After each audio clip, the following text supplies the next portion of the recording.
ನೋಡಿ, ಟ್ಯಾಕ್ಸ್ ಯಾವ ಥರ ಪೇ ಮಾಡೋದು ಅಂತ ನಾನು ತೋರಿಸ್ತಾ ಇರೋದು. ಇವಾಗ M-Parivaran ವೆಬ್ಸೈಟಿಗೆ ಹೋಗಬೇಕು.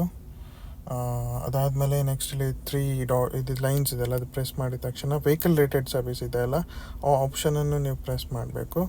ಅದಾದಮೇಲೆ ನೆಕ್ಸ್ಟ್ ನೀವು ಸ್ಟೇಟ್ ಯಾವುದು ಅಂತ ಅದು ಸೆಲೆಕ್ಟ್ ಮಾಡಬೇಕು. ಅದಾದಮೇಲೆ ನೀವು ಇಲ್ಲಿ ಸೆಲೆಕ್ಟ್ RTO ಅಂತ ಇದೆಯಲ್ಲ, ಅದು ಸೆಲೆಕ್ಟ್ RTO ಅದು ಪ್ರೆಸ್ ಮಾಡಿ ನಿಮ್ಮದು ಯಾವ್ದು RTO ಬರುತ್ತೆ ನೋಡಿ ಅದನ್ನು ಕ್ಲಿಕ್ ಮಾಡಬೇಕು. ಆಮೇಲೆ ನೆಕ್ಸ್ಟ್ ಅಕ್ಸೆಪ್ಟ್ ಅಂತ ಪ್ರೊಸೀಡ್ ಅಂತ ಕೊಡಿ. ಅಕ್ಸೆಪ್ಟ್ ಮಾಡಿಬಿಟ್ಟು ನೆಕ್ಸ್ಟ್ ಪ್ರೊಸೀಡ್ ಕೊಡಿ. ಇಲ್ಲಿ ನೋಡಿ, ಇಲ್ಲಿ ಪೇ ಯುವರ್ ಟ್ಯಾಕ್ಸ್ ಅಂತ ಇದೆಯಲ್ಲ, ಫಸ್ಟ್ ಆಪ್ಷನ್ ಅದಕ್ಕೆ ಪ್ರೆಸ್ ಮಾಡಿ. ಇಲ್ಲಿ ನಿಮ್ಮದು ವೆಹಿಕಲ್ ರಿಜಿಸ್ಟ್ರೇಷನ್ ನಂಬರ್ ಹಾಕಬೇಕು ಮತ್ತು 5 digit last digit of your chassis number ಹಾಕಬೇಕು. ಅದಾದಮೇಲೆ ವೆರಿಫೈ ಡೀಟೇಲ್ಸ್ ಅಂತ ಹಾಕಿದ ತಕ್ಷಣವೇ ನೆಕ್ಸ್ಟ್ ಒಂದು ಆಪ್ಷನ್ ಬರುತ್ತೆ.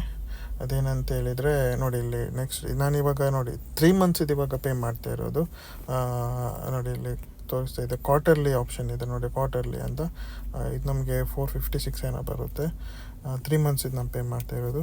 ನೆಕ್ಸ್ಟ್ ಇಲ್ಲಿ ಪೇಮೆಂಟ್ ಆಪ್ಷನ್ ಇದೆ ಅಲ್ಲ ನೋಡಿ, 456 ಅಂತ ತೋರಿಸ್ತಾ ಇದೆ. ನೆಕ್ಸ್ಟ್ ಪೇಮೆಂಟ್ ಆಪ್ಷನಿಗೆ ಕ್ಲಿಕ್ ಮಾಡಿ. ಅಗೈನ್ ಇಲ್ಲಿ ನೀವು ಕನ್ಫರ್ಮ್ ಪೇಮೆಂಟ್ ಅಂತ ಕೊಡಬೇಕು. ಅಕ್ಸೆಪ್ಟ್ ಮಾಡಿ ಕನ್ಫರ್ಮ್ ಪೇಮೆಂಟ್ ಅಂತ ಕೊಟ್ಬಿಟ್ಟು ನೆಕ್ಸ್ಟ್ ಸೆಲೆಕ್ಟ್ ಇಲ್ಲಿ ಖಜಾನೆ ಅಂತ ಹಾಕಬೇಕು. ನೆಕ್ಸ್ಟ್ ಕಂಟಿನ್ಯೂ ಅಂತ ಕೊಡಿ. ಅದಾದಮೇಲೆ ನೆಕ್ಸ್ಟ್ ಪೇಜಲ್ಲಿ ನೀವು ಕ್ಯಾಪ್ಚಾ ಹಾಕಬೇಕು. ನೋಡಿ, ಇಲ್ಲಿ ಡೆಬಿಟ್ ಕಾರ್ಡ್ ಮತ್ತು ಕ್ರೆಡಿಟ್ ಕಾರ್ಡ್ ಆಪ್ಷನ್ ಇದೆ, ಅದನ್ನು ಪ್ರೆಸ್ ಮಾಡಿಬಿಟ್ಟು ಕ್ಯಾಪ್ಚಾ ಟೈಪ್ ಮಾಡಿ. ಅದಾದಮೇಲೆ ಕ್ಯಾಪ್ಚಾ ಟೈಪ್ ಮಾಡಿ ಆದಮೇಲೆ ಸಬ್ಮಿಟ್ ಅಂತ ಕೊಡಿ. ಇಲ್ಲಿ ಯಾವುದು ಬೇಕಾದ್ರೂ ಸೆಲೆಕ್ಟ್ ಮಾಡ್ಬೋದು. ನೋಡಿ, ICIC ಮತ್ತು SBI ಇತ್ತು. ಆದಮೇಲೆ ಈ ಥರ ಆಪ್ಷನ್ ಬರುತ್ತೆ.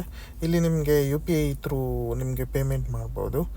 ನಾನೀಗ ಸ್ವಲ್ಪ ಈಸಿ ಆಗುತ್ತೆ, ಅದಕ್ಕೋಸ್ಕರ UPIಯಲ್ಲಿ ಪೇಮೆಂಟ್ ಮಾಡ್ತಾ ಇರೋದು. ನೋಡಿ, ಎಂಟರ್ UPI ID ಹಾಕ್ತಾ ಇದ್ದಾನೆ ಇವಾಗ. ಅದಾದಮೇಲೆ ವ್ಯಾಲಿಡ್ UPI ID ಅಂತ ಆಪ್ಷನ್ ಇದೆ, UPI ID ಅಂತಲ್ಲ, ಅದನ್ನು ಪ್ರೆಸ್ ಮಾಡಿ. ಆಗ ನಿಮ್ಮದು ವೆರಿಫೈ ಆಗುತ್ತೆ ನಿಮ್ಮದು. ಅದಾದಮೇಲೆ ಪೇ ನೌ ಅಂತಿದೆಯಲ್ಲ, ಅದನ್ನು ಕ್ಲಿಕ್ ಮಾಡಿ.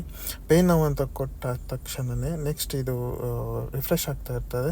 ನೀವು ನಿಮ್ಮದು ಫೋನ್ಪೇಗೆ ಅಪ್ಲಿಕೇಶನ್ ಹೋಗ್ಬಿಟ್ಟು ಅಲ್ಲಿ ನೋಟಿಫಿಕೇಷನ್ ಆಪ್ಷನ್ ಇದೆಯಲ್ಲ, ಅದನ್ನು ಕ್ಲಿಕ್ ಮಾಡಿ. ಅಲ್ಲಿ ಬಂದಿರುತ್ತೆ ನೋಡಿ, ಅಲ್ಲಿ ಬಂದಿದೆ ಇವಾಗ.